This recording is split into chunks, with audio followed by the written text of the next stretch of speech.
امام جعفر صادق علیہ السلام سے پوچھا گیا، اے نواس رسول،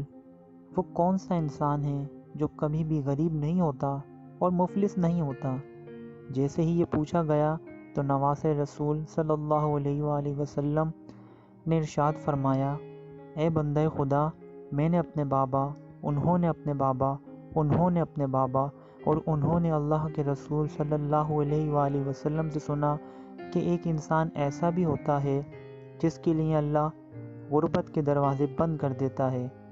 تو اس نے عرض کیا، اے نواس رسول، وہ کون سا شخص ہے؟ تو امام جعفر صادق علیہ السلام نے فرمایا، وہ انسان وہ ہے جو کفایت شعاری سے کام لیتا ہے، میانہ روی اختیار کرتا ہے،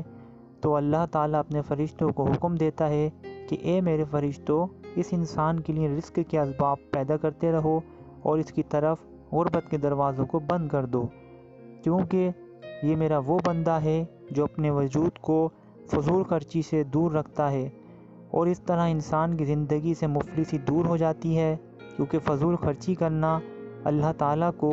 ناپسندیدہ اعمال میں سے ایک عمل ہے، اور اس سے بھی افضل عمل یہ ہے کہ انسان اپنا مال جو اس کی ضرورت سے زیادہ ہے وہ اپنے عزیز و اقارب میں خرچ کرے،